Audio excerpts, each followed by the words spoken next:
Assalamu alaikum. Thank you very much for waking up early morning.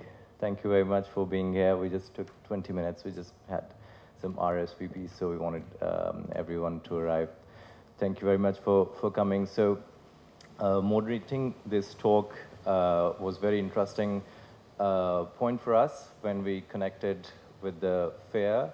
And on this panel, I wanted to have sort of a mixed representation, an off-the-record talk, what you actually get to see most of the time at the art fairs or the art events. So I wanted to have a panel and a point of a question that, that could compare the two different divisions of the art world: institutional, artist, collector side, the financial side of it, and how it's accumulating to reach somewhere in region. So I would thank you, first of all of my panel. They have all tuned in, especially Kaathrin, who just arrived yesterday for this talk. Thank you very much, Kaathrin.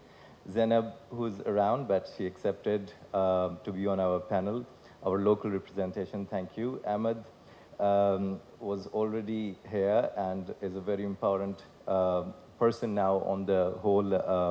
But if I start with the formal introduction, I would start with Kaathrin David. She is director at Boombédou Center, specialist in the Middle East region. And I think Kaathrin would introduce herself way better than me, but thank you very much, Kaathrin, for being here. Zeynep is an artist. Ahmed today, we know Ahmed as an artist, but today he's representing as a MISC art director. And we have Mr. Woffielib Doutilleul, who's in a quality of a collector, will enlighten us how he actually approached his art likings. So I would start this discussion with Kaathrin David with a question that, Kaathrin, when I was living in Dubai in 1991, I stayed here for 3 years. The art scene wasn't this elaborated, and the speed that we have seen the progression in the whole Middle East, for me, it's remarkable. Well, you have a deeper study of how actually it has happened in Europe, and then when it all started in Middle East. How do you see actually this progression, the institutional budding up in the Middle East, and how Middle East and Emirates itself is becoming the cultural capital, and how do you compare it with the European institutions? I think the question is not to who was first, and I think what's happening here first we are speaking about very different parts of a very big region. You have Middle East, and you have the Gulf, and you have other countries. North Africa is not Middle East, it's not the Gulf. So I think that what is really a problem when you want to understand the situation is that there is a very big moment which has been a little bit like left aside, which is the modern moment, which happened. Well, not so well, it happened. So you have already a modern tradition in many of these countries which have not been really addressed or really collected well or whatever, but it happened. And you know, when you look at many geocultural places, you could say that even so, many of these places didn't go through the iconic Musée d'Art Moderne, Museum of Modern Art. And when I'm speaking about the Museum of Modern Art, I'm speaking about the concept. So it's not just a building, it's an idea, it's a collection, it's a way of creating audiences, it's a way of creating cultural platforms. It happened differently, and it seems to me that in many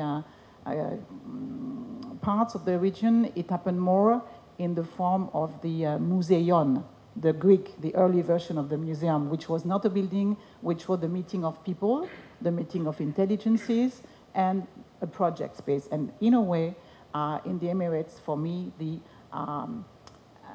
first idea of museum was the museion, and this museion is what happened around Hassan Sharif and the people I met with him the first times I came here, which was really a very, very dynamic circle of people with ideas, with desires, sometimes not necessarily very at ease with the social global situation, but nevertheless doing so. For me, the Flying House was the the first museum, and that's why when I invited him in Venice, I really wanted to have the storage or as the first idea of a possible museum for the region. So a museum with works with marks of a process, of a certain sets of ideas. So I think it's really now, of course, things have changed because you have institutions. We have also to be attentive to the point that Musée du Louvre in Abu Dhabi is a kind of a very different, it's like a metastase in a way of Musée du Louvre, the original one. And you have a certain number of museums built in the region and in most of the world now, which are coming in a way at a time, and I think it's a big paradox, at a time we could identify culturally, socially as a post-museum moment, at least a post-museum, museums which have not so much to do and which can't have much to do with the classical generic idea of the museum developed by the modernity, the Lumière, the Enlightenment, etc. So I think it's what is making the situation very new, and I think that it's not about comparing it's more about what would be the best institution, the best dynamic in order to be able to answer, to be in dialogue with contemporary artists, with contemporary cultural debates and social debates. It's more about that. How do we manage, what kind of platforms are we able to open without trying to do a kind of MoMA or it has to be new. So after, I don't mind about the name. I'm not a nominalist. I don't mind about the words. I mean about what you are doing with the platforms. The image that came to my mind when I saw the Louvre was that if you were to move this building in Europe, move this collection with the same narrative in Europe, I think that wherever the place you would put this the museum, could it be France, Italy, Great Britain, Spain, or Italy, whether it's a capital or not, you know, when you always make a top 10 list of of the must see. So that museum would definitely be on the top 10 list, regardless of the name, because of the quality of its narrative, the quality of its collection. So what I feel for the first time coming here, it's the vibe and the cultural energy of this city. And what I feel is that the Louvre is a catalyst, just a start. But what I've seen is that there's so many projects coming, like when we had to go to warehouse 421, where there's a design exhibition and speaking with local collectors who are telling me all the projects. So all that together, it creates a cultural environment, you know, and it reminds me like Miami when they started to have the fair. Before there was nothing, so there's the fair, there's the Louvre, the Guggenheim is going to open. So my feeling is that Abu Dhabi is going to be the next capital for culture in the region. So I'm quite impressed with everything I discover and I see. I think it was back in 2009 when I was introduced to, there was which is Bastakia, which is Al-Fahidi Street now. It's known as Al-Fahidi Street. And there was the art fair that is known as Sikka Art Fair, which is a platform for a lot of experimentational art. And I was actually invited by a very good friend of mine, which owns a place called Art Connection. And I was just put in the spot where I was given a space to experiment with it in whichever way I would like. And being in a place like Sikka Art Fair has brought a lot of those kind of experimentation and support, because what you need to do is like pitch a certain idea, you get some space, and then it's more supportive than a place where people were going to critique your work.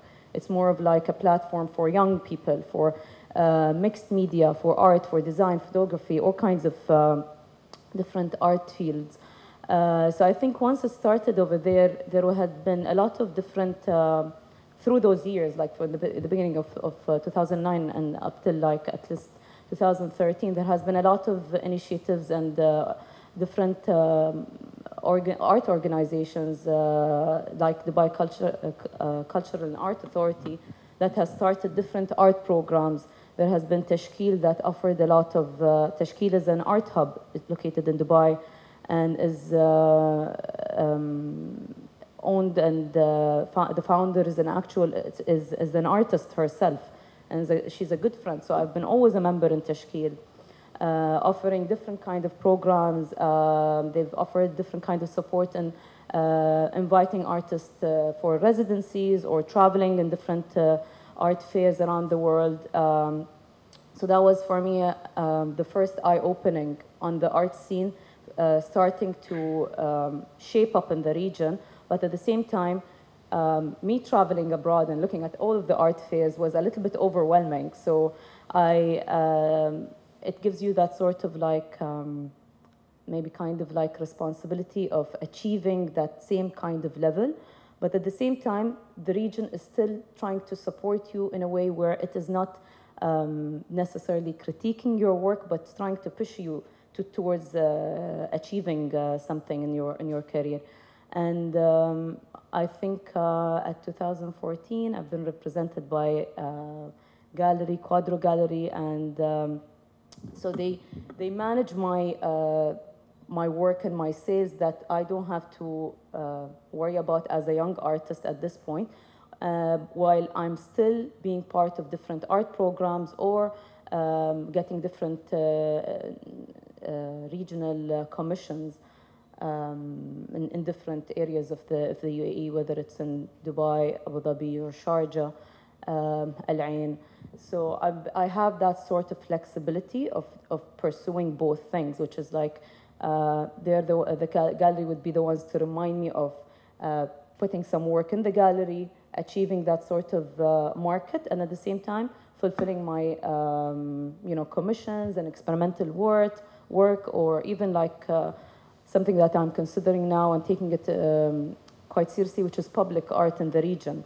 And it's good to keep running and try to finish fast, but it takes time. All of us say Louvre, Abu Dhabi, 5 years and change, then take 7 years, but at the end it's happened, I think this is what's happening in the region. The power of imagination is the power of change. And this is what they get. So that was very important, to keep the power of imagination up. We want to do, we want to learn, we want to sometimes, like naively copy some model, but some, it's the life. But, like wisely,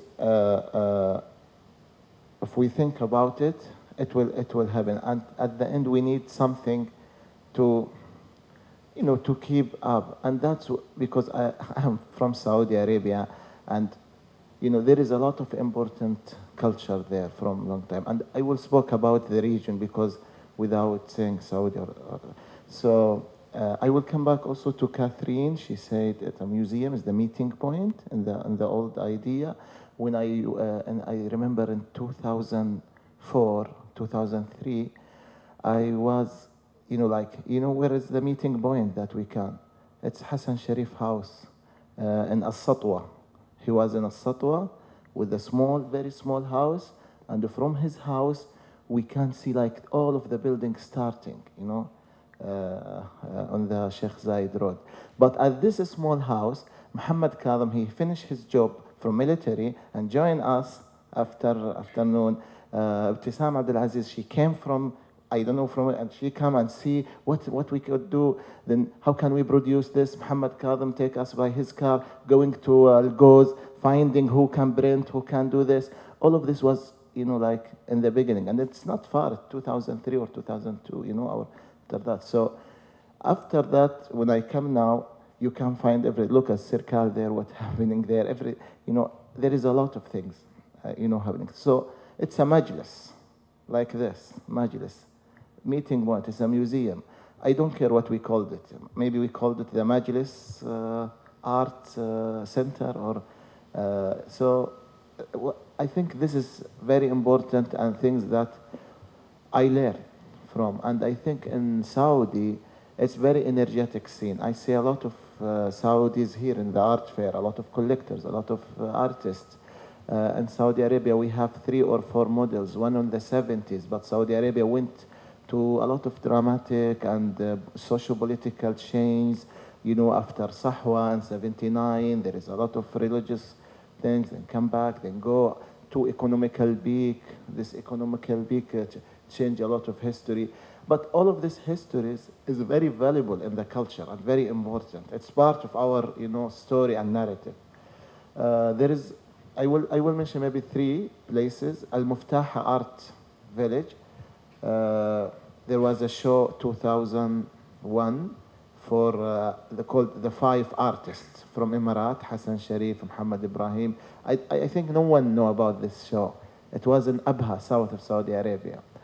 The second place is Jeddah, the Farsi collection, the sculpture park around the city. And now in Riyadh is the Misk Foundation, which try to empower the new generation and to give, to give the lead to people who really, or to highlight to the people who really, want to do something. Kathleen, the museum could be called a majlis. Do you actually put, curatorial importance? As Ahmed explained, it could be a casual meeting point. It could be a power of imagination, which actually started and which has today developed. But when you bring the European model, or you take example of European model as an example of Louvre, with an administration which is coming from abroad, do you think this mix, from what Ahmed said, and how do you actually see the hard curatorial lines will match with the local, local concept, the local point of view? So I'm not in charge of Louvre Abu Dhabi program, so I can speak freely. I think that we have to be very, from the beginning, very precise. It's not the only offer. So I agree that it might be a catalyzer, it might be a point of attention for a certain set of reasons and time. But you have Jaffe, when you speak with young artists, that you have other places, other ideas. So it's very interesting to wait a little bit and to see what's coming up. Guggenheim also has a very interesting beginning of a collection and ideas, and probably less, more informal project, if it makes sense to speak about informal project in the region, but something looking like more informal at least. So let's see, because there is a, when we discussed before, what I would identify as the proto-museum. So for me, the Flying House was a proto-museum. It was really, the genetic was really, the DNA of the project was really close to the conditions of thinking, working together, even production. I don't like to speak about production because when you saw Hassan working, frankly, the production cost and logistics were very minimum. So the thing is to keep a balance, that an institution is an institution, and the imprevisibility of art and culture is another one. So I think it's always good to keep the balance, and I never thought, even so I'm working in a museum, and by the way, I'm not the director, I'm the deputy director of the National Museum of Modern Art in Pompidou, and I could say, unfortunately, in Pompidou, because I would love to be outside now for keeping on working seriously.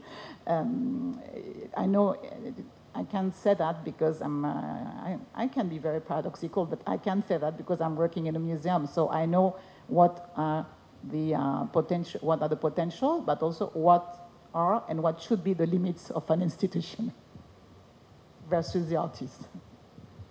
Philip, you being a collector, every collector have a thirst to find art. How do you actually fulfill your thirst when you come to to Emirates? So one of the main reasons I decided to come is because what I've noticed, there's a shift now. Before, you could spend a little bit more time in the physical galleries, discuss. But now with the globalization, it's physically impossible to go to vernissage in Paris, London, Berlin, New York. Otherwise, it's a full-time job. So the place where you can see all the galleries, discuss with the galleries, meet the artist, is the fair. The fair is the perfect place. And what I want to do is to go deeper in the artists of this region. And as Kathrin said, the artistic scene has always been there.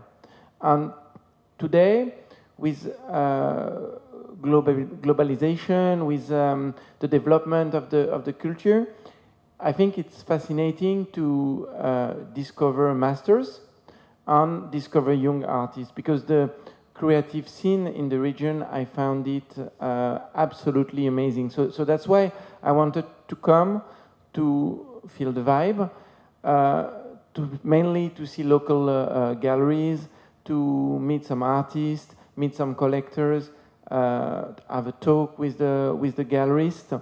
So not to be isolated anymore, because it's difficult. You've got many artists coming from Middle East or Far East that are in too many different galleries. So here in this center, you can speak with many galleries, and especially see many local galleries that will show a diversity of very interesting galleries, discover modern artworks that I didn't know before. So I'm very excited to learn. This is a learning experience for me. Kathrin, coming back to you, what Philippe said, there is a factor of, there's certain indicators and factors that actually drive the art market. How do you actually see the curatorial importance in all this making? How do you see it, and you link what is happening, the financial aspects of the art market? Is it hurting the curatorial? And do you think Middle East on the whole would be a victim of a market? And how would you actually see, what importance you feel that the curatorial notes should be considered? I think, it's not new, the market. It's maybe going faster, and you have concentration of capitals, and you have sometimes art used for reasons which are not really cultural. This is one point. I think as a curator, we are not promoters, we are curators. So meaning we are supposed to look at, to think about, and to decide not what is good and bad. I think it's very childish, and it's not necessarily what makes sense, but it's the critical act is to identify and to see what is meaningful, what is changing something in a semantical space. So this is the work of a curator. And whatever, a curator is supposed to be able to identify an artist, whether there is a gallery or not. And believe me or not, it's still happening to find amazing people who are working without a gallery, and sometimes they don't want to get one, so which is also something interesting. Or they can work with university. You have a diversity in the area now. One, and second, we also, we are always seeing and it's normal in a way, the excess. But you see a few amazing artists these days who are very discreet. I was recently with Reinhard Mucha, with an artist I shown from the beginning, and a good friend of mine. And Reinhard, you don't see him on a big spot. He's doing very well and putting the works he wants in the places he wants, whether it's private collection. And I would say that is sometimes much better shown in private circumstances than in museum due to the form and the physicality of the work. So, I would say it's not I think it would be a little bit simplistic to see the curator as opposed I'm not in war against the market, but we do a certain kind of work, which is probably more difficult to do this day than it were in the 60s and 70s. But you know, you still have to do it, and you have to invent the way you position yourself in order to do your job, to identify what is meaningful. And as a curator, certain things I find, okay, this is not for me, and it's not for the museum.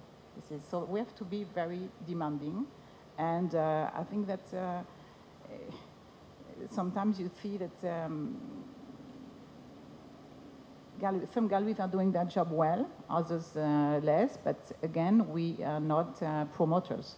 So we have to be very precise and very strict in the way we identify, in the way we are showing, and in the way we are selecting. And we have to assume the selection. And this is good or bad, but I can tell you very precisely why this is for me interesting, what this is uninteresting, and what is mediocre, and what is unnecessary.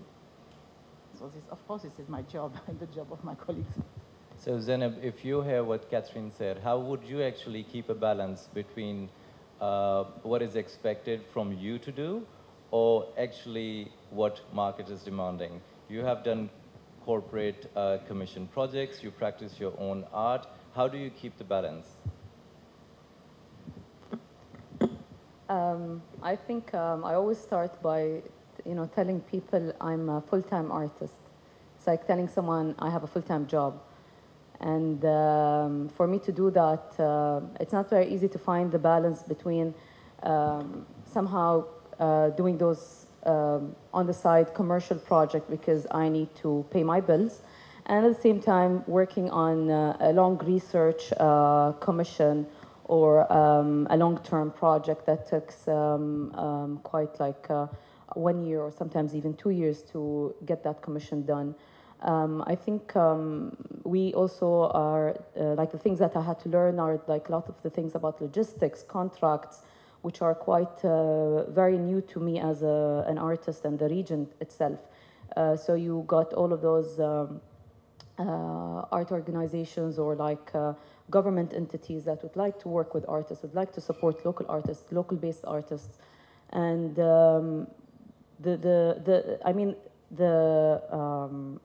enthusiasm is there, the support is there, but then putting those contracts or putting those rules or putting those right and clear, like whether it is the logistics and stuff are quite new. So we can, I think it has changed from working with myself and organizations and producing my work with no artist fee to a place where I would actually, other side, when it comes to the gallery, and the gallery is speaking for me as an artist, then I don't have to do that job for myself. And as an artist, there's a big part of me which is an introvert, and I don't like to do that job for myself of selling my work, proving myself, or even like at this age of my career, it's still very critical for me to even go out there trying to sell my work or even convince someone to buy my work at this point. So it has been an interesting journey. I would always like to allow myself to give myself that sort of freedom and get away with just still being able to experiment, find myself, travel, do those kind of residencies. And I would like people who would like to support artists. It's not just about buying their work. It's more about giving them that space, giving them that time. Like Ahmed said, we have to be patient. It takes time for things to happen. So even like as me with my art career or my fellow artists that are trying to achieve something in this art scene, there's a spotlight on us, and that is a little bit like challenging for myself. And I would like to give myself that freedom of not being judged of what I do at the moment.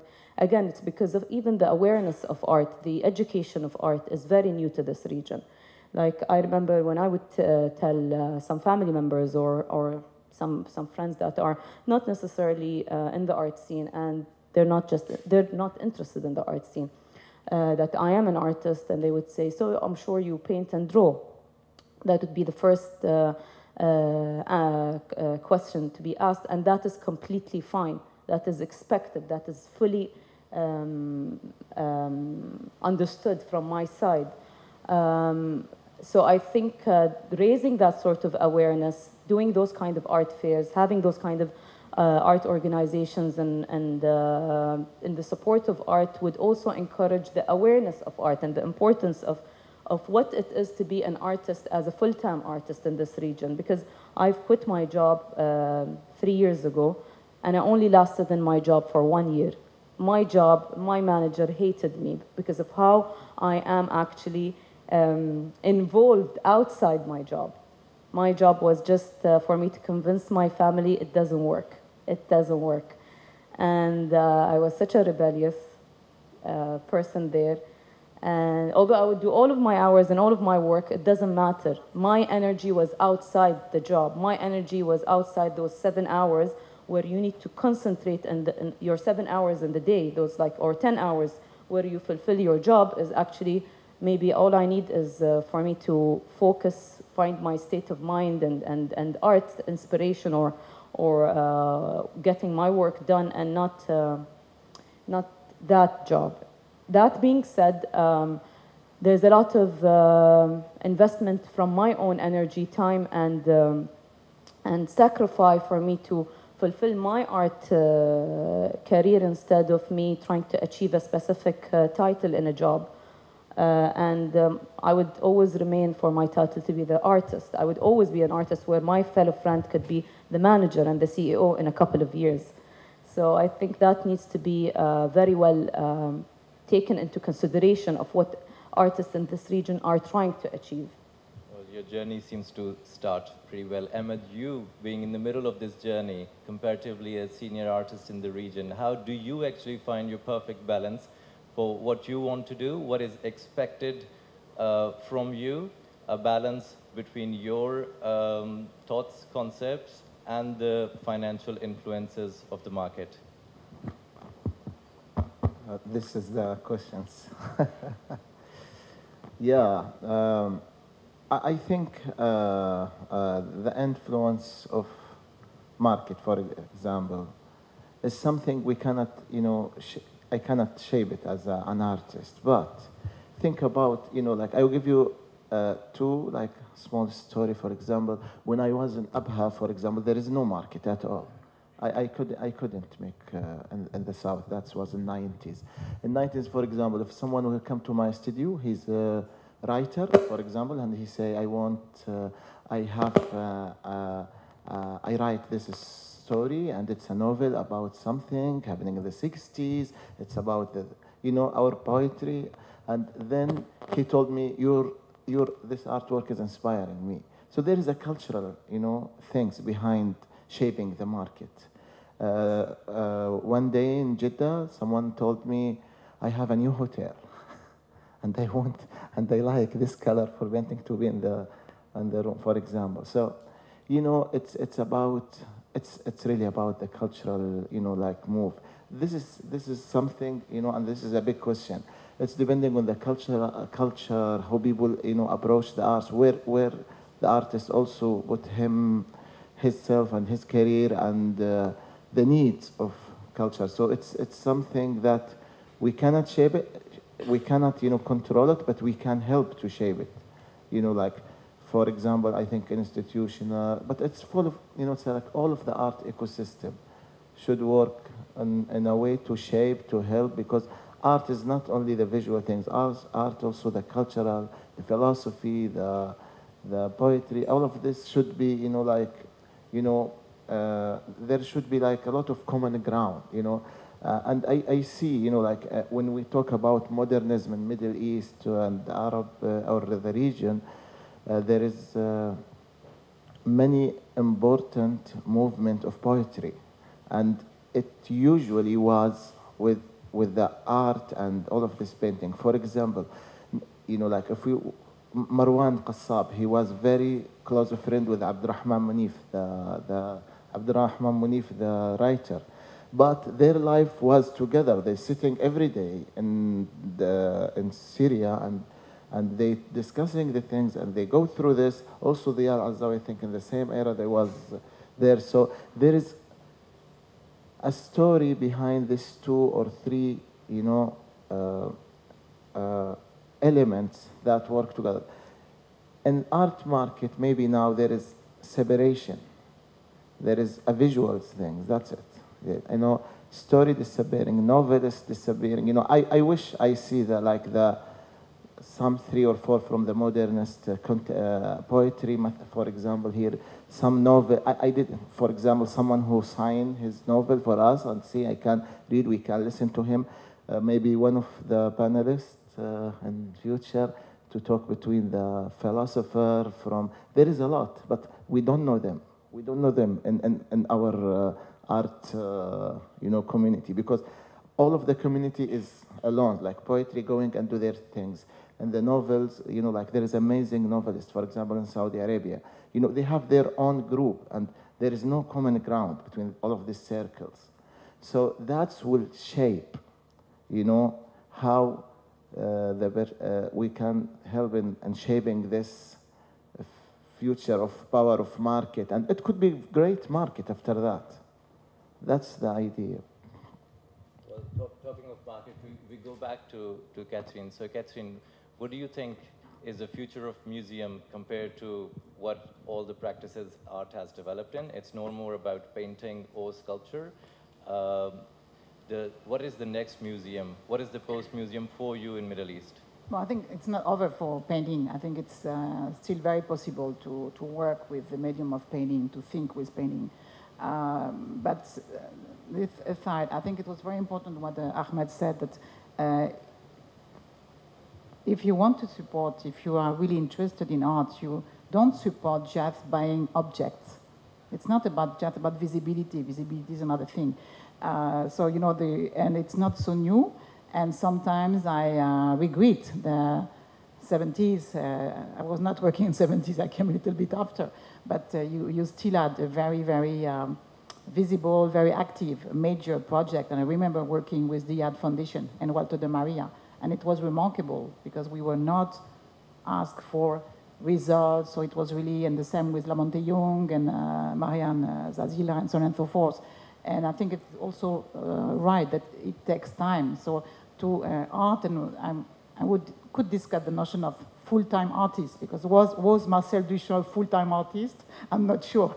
He was a 100% DNA of an artist, but I'm not sure he was full-time. And the thing is, today I see, because of the economical circumstances, sometimes people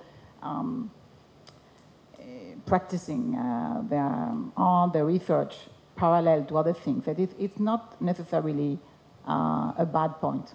It can be very interesting too. So I think we should be very open to very different positioning and very different ways of being an artist in the 21st century. But I think it's quite important to, again, not to be simplistic. And, you know, I could mention, for instance, people I would consider as curators. Wu Fan from Vitamin Gallery in China. It's a gallery, it's a platform. They are supporting one of the most amazing, challenging projects with a Chinese artist, with Zheng Guogu in Jiangjiang, which is this amazing empire. It's a kind of parallel city.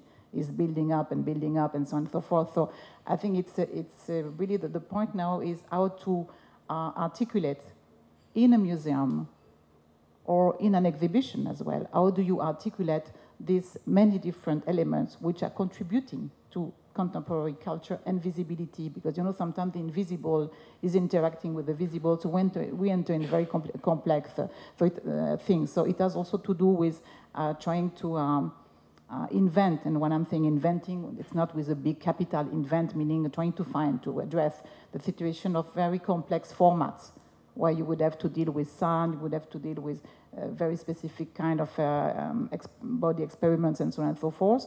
But I think it's absolutely possible, and I don't see that in as giving your back to a tradition, because you see that, again, Marcel Duchamp is still very alive, and I could mention many other artists. He's not necessarily the only one I'm interested in from this generation, but I think that it's really important to make things possible. And for instance, when it comes to poetry in the importance of poetry, not only, but especially in Arab world, and maybe we should say Arab worlds with an F at the end, because they are so different. We have so many worlds. We are preparing in Pompidou an exhibition with Latif Mouhiddine, with probably the major modern Malaysian artist. And Latif is a poet, probably respected as one of the best, if not the best, Malaysian poet. So we'll work out in order that his poetical work is as well saluted as is the wonderful Pago Pago series will show. Philippe, how do you find your perfect balance in an artwork when you buy? I think the thing that is important, that was said by everyone, and that definitely applies for me as a collector, education and patience. The first thing for a collector, you go for the art crush. You know, when you see an art piece that I love, I have to feel something, whether I love it or whether I hate it. But it has, you know, to bring something out of me. Then what I do when I find this art piece, I want to go deeper, to see all the artwork that is created, to understand the logic behind, to see the progression, to get to know the artist. And then I try not to follow my heart crush right away. Take a little bit of time to think, learn, and then decide if I will buy this piece or not. And then what is important for me also is to see many times this piece, and to see that each time that I have the same heartbeat for the piece. You know, when I am at home, I have pieces that I bought 10 years ago, and when I look at them, I say, wow, this piece it touches me. And you know, art is, as a collector point of view, is something very delicate and very personal, because everyone has a personal taste that you cannot judge. And as Kathleen say, you cannot say good or bad art, because it's personal. And especially as a collector, I think you do make mistakes. But if you're happy with this painting of this work of art being at your home, hanging on your wall, then at the end of the day, it's what matters. And while you were talking about the art market, for me, what is important is buy with your heart, not with your ears. Do not listen to people who will tell you, oh, you absolutely have to buy this artist because he will rocket the sky. That's the best way to be wrong, because how do you know where to find the right piece? Because let's say you go to a Picasso show in the early of the century. So you have many artworks on the wall. They're all in the same price. And today you have one Picasso. Of course, it's a big name, but it will sell in auction for a certain amount of price. And you have the masterpiece that has its place in the museum, or that if it was to be on the market, would rocket sky. And I think that's what I learned talking with galleries and collectors. When I started collecting, I was saying, wow, a collection, imagine you have a collection, you have a Monet, you have a Modigliani, you have a Picasso, and then he said, no, that's not the way to collect. A great collection, you have 10 Modigliani, you you have 10 Picasso, you have 10 Gauguin. And after, it doesn't matter whether the artist you buy today become Picasso, Gauguin, or because after it's just, you know, the market.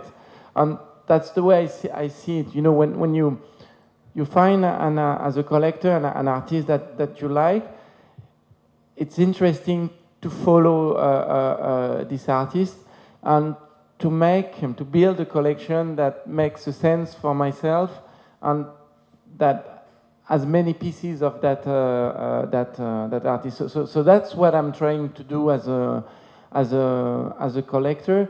But as you all said, it's education, patience, and it takes a lot of time. And sometimes it's hard because I have to fight against myself between this balance between the heart crash. Say, oh, I want to go for this piece. And then, okay, hold back, take your time, and is this the right piece for you? And but it's a very exciting adventure, and also, you know, it's a way to support the artist, especially when they are young. When you're among their first collectors, it means that you encourage and support the next world. So I find that also fascinating. You know, this relationship that you can build with a young artist. And it's true, you know, European artist Wim Delvoye once told me, you know, as a collector, you always look for something. It is true, some look for to make speculation, and if you don't look for that, you're very happy when you follow a young artist and you realize that young artist is building a career. So it gives you a sense of pride and encourage you to continue collecting. So that's how I see the building of a collection. We'll come towards the last highlighting point. We'll pass back to Ahmed, starting around Ahmed. Middle East today being the most fast-moving region, what values Middle East will harbor from our perspective, and how do you see actually what it will bring to the world in coming years?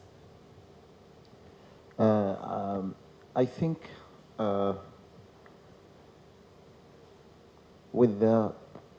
if we think about the values and the region, you know, like we think about plural culture that in the beginning, you know, like it's not the new things that I will talk about. I will talk about this is something maybe we discover again.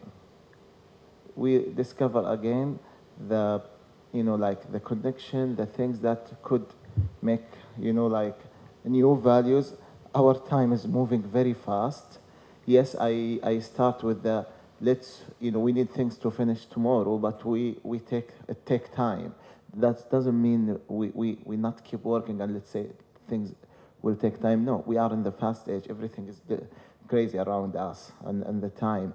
So that's very important to understand. Middle East is like part of this. Everyone want to, you know, like it's like the laboratory. It's the lab now. You can see everyone will push all of the ideas and say, okay, you will have the train that will move in like 20 minutes from this place to this place. It's a laboratory, you know. That's also it's also a big value as a experimental place for ideas, for exploration, the possibilities of human, but also on the other side, you know, all of these values need this kind of, you know, re-evaluating of the benefit of a human. Look, like I will talk about the presence of a human in middle of all of these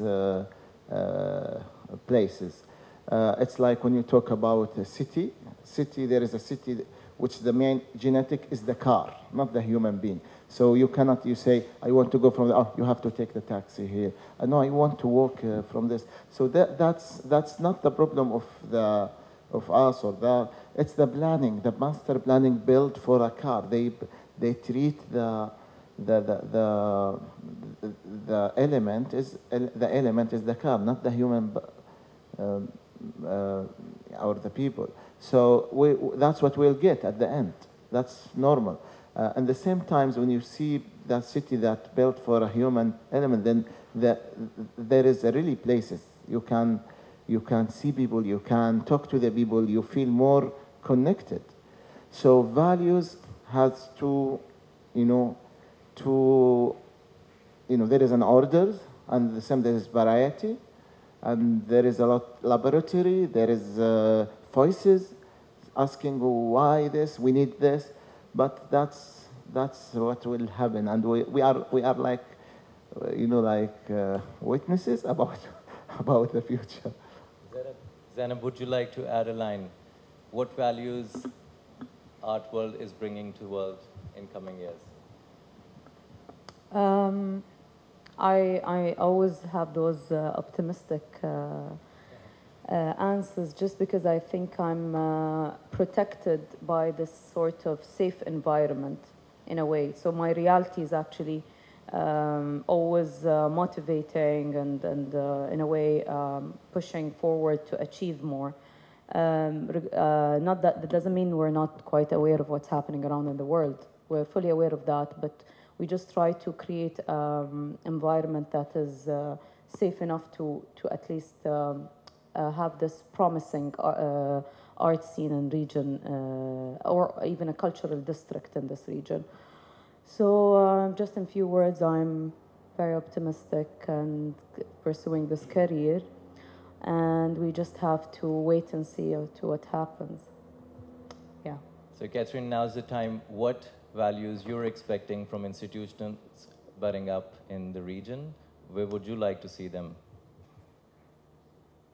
I think I would like to see them developing. I would like to see them considering the diversity of the potential audiences you do have in the region. And that's why, when you say the region, yes, but the region is for a long time a region with people coming from very different places and perspectives. And I would like to see all these people involved as potential audiences. And it's probably the only way a strong museum can work out. And after that, I'm not, as long as you you still believe in intelligence, as long as you still believe that it takes time, and you have to be very strong to keep thinking in the world we are living in. And if you find the right company, meaning I always try to, because I spend a lot of my life with them, so I really like to be around with very, very demanding artists, and I don't like to lose my time. I think it's, of course, it will work out, but again, under certain circumstances, because the moment is what it is, and we have to be very, very vigilant. I don't know if it's in English, vigilante, careful. Philippe, now's the time. Would you come back? How do you appreciate yourself? What are your influences? How would you see this progression? I would definitely come back. I would just say, something, it's an evidence, but culture, it's what brings people together. And this effort in such a way to promote the culture is in Abu Dhabi is an invitation to come back, and it's fabulous. As Ahmed described us at the beginning, when he said when there was nothing, there was no market. It means that there are so many hidden gems to be discovered. So I think it's a formidable adventure that is just starting for me, and that I look forward to go deeper and deeper with my education, knowledge, meeting people, meeting artists, meeting galleries, and that's why I'm so happy to be here in Abu Dhabi, because the fair is a perfect opportunity, to have this energy of all the people meeting together, gallerists, artists, collectors, curators, to be all together. We're all in this talk, having this wonderful conversation. So, yes, I'm very confident that I will be back. I thank you very much, all of you. If there's a question, I think we have 5 minutes more. If you would like to ask anything, we have a mic.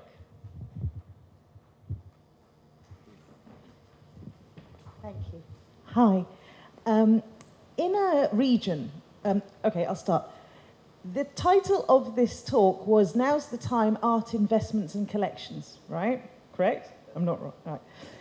In a region where that has one of the highest disposable incomes per capita, how do we build the collecting community? What you've said today, no one can deny. But my husband is a property developer. Gentleman that's just flown in today to Abu Dhabi, who a couple of years ago donated his entire art collection to the Tate, is a financier. They need evidence. They want facts and figures. What you've said, I don't deny. I am with you, 100% of my heart. But I would love us to talk about where is the evidence? How can we create a language that will interpret our passion, our values, our intangible values, the very essence of contemporary Middle Eastern art, into the language of the financiers, into the language of the scientists and the consultants and the people that are beyond our cultural world, because we need to get them collecting art in this region. Thank you. Okay, here comes a collection. Here comes a question. Philip, would you like to start answering this? I think it's mainly education, and it takes it takes time. You know, you basically have to walk with this person through the fair and show that person what you see through your eye. Tell that person why you like this artist. What I think is that when you start a collection, you can either start it because you want to put something on your wall as a sign of cultural, acknowledgement, but also if you start doing it this way by just buying the big names, you know, you go. It's an easy way sometimes it's a road that you can take that you see in some collection. You can see that I've seen collection. I do not want to criticize because I've visited collections and then I've heard critiques, so it's very bad. But from what I've seen, let's say a person that had the financial means to have top of the line collection. So she's following her heart, but what she's buying is just names, collections of names, even in modern. And so she said, "Oh, this is my Cézanne." It was, a very small drawing of Cézanne, of no historical importance. But she, with that person being close to a billionaire, I mean, she could have her own space, make huge projects because she's also in top of the line artist. But she just basically that's what she does. You know, she looks in the catalog, takes 2 minutes. I want this one. I buy it. So you see, and what I try to do very softly is I say, you don't have to buy that piece in 5 minutes. You can take your time to walk around the fair and maybe go to the gallery, see the pieces live, and then decide. So I think yes, the key word is really education on time. Don't rush because you need to train your eye, you need to train your emotion, because what I'm saying is that what's the point of making a collection if you think only about names and money? You can find someone that will make you a collection with name, but at the end of the day, this is not a collection that reflects your personality. So I think what is important is when you want to guide someone through contemporary art is to show him what you like, to see the reaction, because maybe what I like is not what another person will like, and then understand what intuitively, you know, where they go, and let them make some pick. You know, I think art is you always have to keep in mind that art is an adventure, and you have to take some risk. Go for the young artist. Go for the artist that is not followed by the market, because you know he is very important in the history of art. So you see, that's the first thing I would say is what are your motives to collect? Is it just purely financial, or do you maybe want to take your time and try to go beyond and discover a fantastic art scene that is, as we spoke, you know, that many artists have been are still not displayed yet. So it's fantastic. Yeah, but one thing, I think I understand your question about the evidence, not just for art market, our community, the art community. You know, like we live in art community, we think everyone knows us. No one knows us. Really, no one knows us. When I go to what you're talking about, I say, okay, there is art fair Abu Dhabi. Sorry, no one knows us, either there or there. No, really, no. But if we think we do the influence yet, we didn't do. You know, there is a lot to do about that. The political life is different. What's happening in the college and the university is different. What's happening in the you know, business, totally, economy is shaping our culture, either we agree or not. Our influence as art community not yet happened. We didn't influence, we didn't shape anything yet. That's I learned this year, just this year. I learned this, and it's like, whoa, we are nothing, you know. Sorry to say that, which is, it's not negative. It's not, it's not a negative, or I'm not trying to say, but if those economical influence and they shaping really the culture come and say, okay, I don't care about this is beauty, I'm not subjective, I'm very objective, I want indicators. Maybe this is the question what will come with now. Is it right to make indicators? Is it something that can we build up for the economical people who really want to talk with us, want to build this kind of sustainable, creative industry? It's a big industry. It's not only us. Yeah, it's something bigger than that.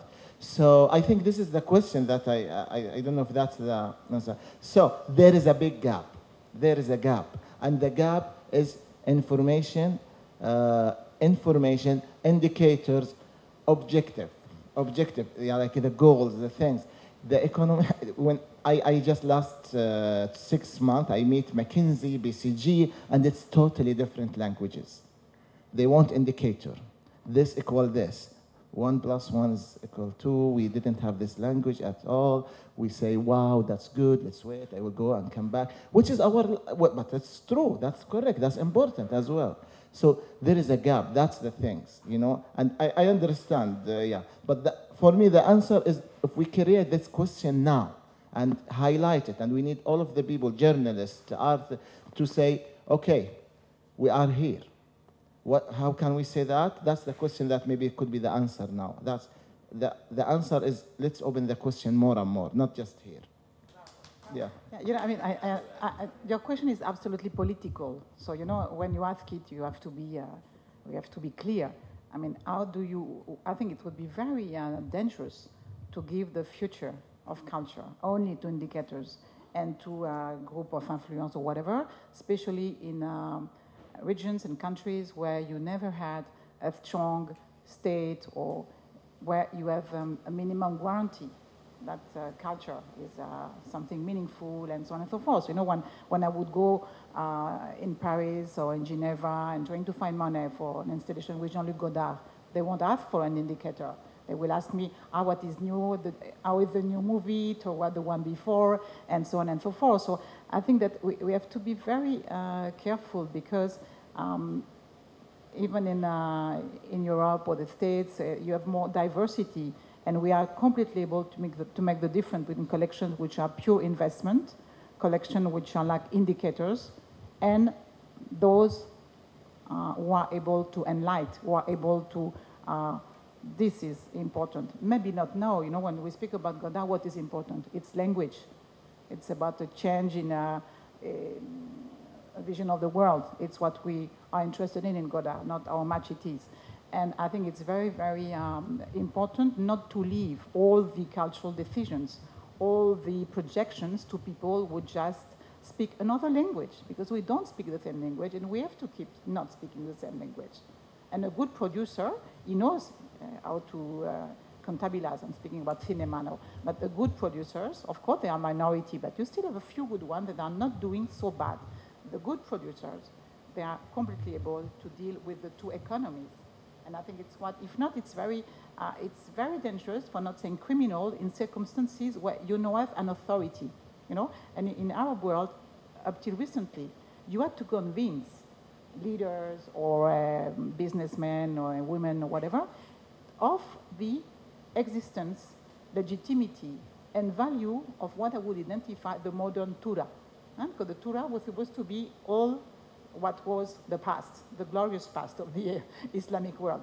And they have a modern Tura, meaning they have a modernity. Sometimes unpleasant, sometimes dramatical, sometimes difficult, but they do have a modernity. So, you know, it's very new for people to understand that there is a modern, and there are many, many amazing modern artists, some still being for discovering. But of course, after Al-Ghazal, now it's 1 million, so everybody is interested in Abdeladir Ghazal, but you have a certain number of amazing artists who are, I'm not interested in the million, I'm interested in the cultural apportation of these artists. So, you know, it takes time. And again, what do you expect from regime where everything has been done for discouraging the middle class? Everything has been done for discouraging, you know, even in Syria, I know Syria for a long time, you had a very interesting middle class, doctors, dentists, lawyers buying art till the 80s. And in Monatas, you know, she had this kind of collectors. And this is all over now. And I mean, and frankly, I think the problems in Syria at the moment are, I won't put art market on the top. They have, unfortunately, much deeper problems to solve. But, you know, we have to be and we have to do our job. You know, I'm not a banker. I'm not an economist. I'm an intellectual. I'm not at all anxious about that. I'm not at all ashamed of being an intellectual. And I think we have to impose our language. And when I'm speaking with Mr. Godard, I don't speak about money. He knows a lot about money, but we don't speak about it. We do it parallel. We don't speak about money. Yeah. As a curator and a publisher and editor, I'm interested in the artists and how they produce work and why they're producing work. Perhaps the evidence that you're looking for, like the fruits of a plant, can only come about, as Ahmed said, once there has been time to develop those. And I think it's all about telling those stories, helping them tell their own stories, knowing how to tell the story, and then interpreting the story, supporting the story, encouraging the story, developing the story. And that's the evidence that will create the fruit, which is the evidence that you're looking for, I think, so that creativity and business can meet. You know, this gap that you're talking about is wide because perhaps there isn't yet enough space for the stories, and to keep developing those stories. That comes with universities, education, foundations that build and build and build so that then you can come out with the fruit, which is what we're all looking for, I think. So the artists, I wanted to ask one more question, which is that this region has a particular story. What kind of themes do you think are coming out for you that are different from other regions in your stories?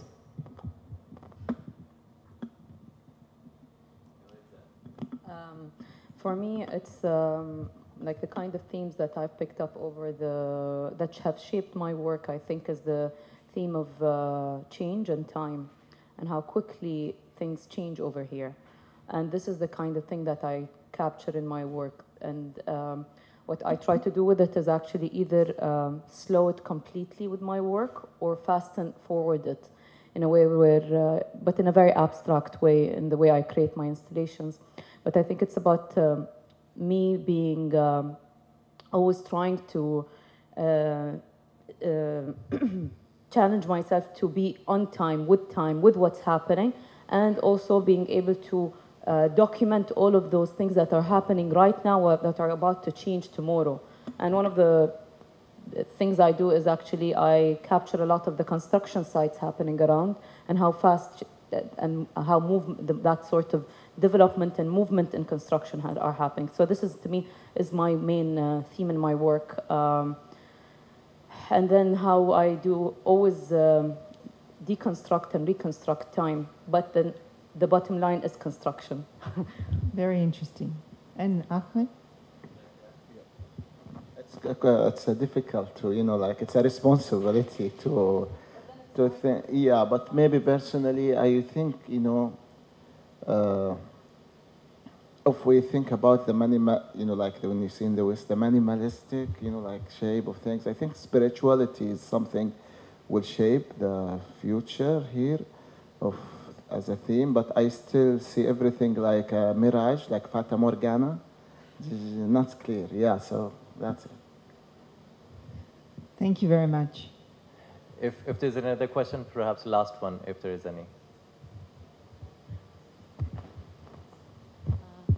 Thank you for this really interesting talk.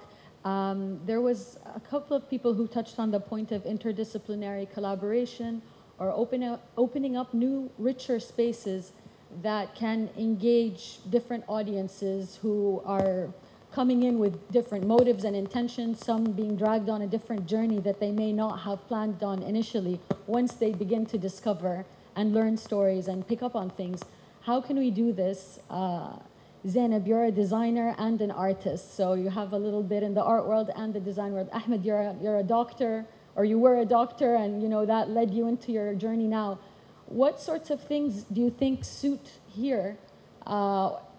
I don't know if, or maybe coming from the vantage point of, outside the region, and recognizing the importance of intangible heritage in our culture, since we don't have this historical obsession with collecting materials the way Western culture does. We're a lot more about, and this is a huge generalization, but maybe it's a personal opinion, we're a lot more about inheriting practices, oral traditions, behaviors. What kind of space could we create? Is it more like, I don't know, it's really a question. I have no answer. I think simply, like to think about the grassroots or spaces, the grassroots organization, grassroots majlis, anything come down to up rather than from up to down. I think that's the things that can create all of this meeting point, common ground, and something that you can give to the other, like something that you feel very confident to share. It's your things. That's it. You want to go? Okay. I think the way I look at it is there are a lot of, we've got a 10-year of Art Dubai Fair, and then this is the 7th year edition of Abu Dhabi Art. And then you get the 3rd year of Dubai Design Week. And then you get places like Warehouse 421. Then you get Sheikh Salama Foundation, who are supporting, they've got their fellowship program, which started like about 4 years ago with approaching artists only. And now they are approaching artists, designers, architects, different people from different creative background. My meaning of that is that those kind of collaborations, when I first started doing my work, I would refer to my work as collaboration. And the term collaboration was now very common, because people think you collaborate with a singer and then they collaborate with a brand. And then that's sort of the idea, the word collaboration is very trending at this point in this region. So I think we're bridging the gap between different sorts of societies and communities by me installing my art installation in Dubai Design Week, where the public and the audience that are coming to see my work are people who are not necessarily in the art scene. They're a very, very different crowd. Or me showing my work in a place like a hotel, where the hotel has, privately had commissioned me to put in all of my work, and that would be a permanent home for the hotel. I think this is a way of bringing in more awareness and education about art, and this is something that slowly is happening, but gradually it picks up itself. No, because what you said, I mean, I found very interesting, because it's absolutely true what you are saying, the weight of intangible cultures and legacy. It's difficult to say intangible legacy, but we do have legacy. It's something, it's people have to be imaginative, and what you were asking for, it reminded me a wonderful project in Rajasthan. It opened a few years ago by Rustom Barusha, who is probably one of the most amazing knowledgeable person on living traditions in India, and especially Rajasthan. And it's a museum of the wind, le Musée du Vent, which is absolutely amazing as a concept. So it's just because it's very imaginative, because he worked for so long with the people in situ, and the only thing they are keeping is, when they are cleaning with, how do you call the thing for cleaning, le balai? Comment on appelle ça en anglais, le balai, pour, je me souviens plus. The sweeper. The duster, and they do it in a very special wood, and when it's too used, too old, they don't drop it, they keep it. And so the entrance of the museum, you have an amazing collection of all the dusters which have been kept for the generations around. So I think it's a question also of imagination, and it has to do, of course, it depends on the value you put on things, but it's the same with poetry. Well, the first time I went to Oman, I just came by chance. I didn't even know there was a festival there. And they had a festival. It was not called Biennale. It was very modest in the souk. And it was in the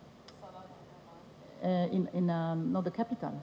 In the capital, in Muscat, in the souk. And you had really, on a daily basis, encounters with artists, poets, and, and I met one of the poets, and it was amazing. It was speaking French, and he had translated Derrida in Arabic in Muscat. So, it was a very interesting format. I thought it was very, very fitting with the situation.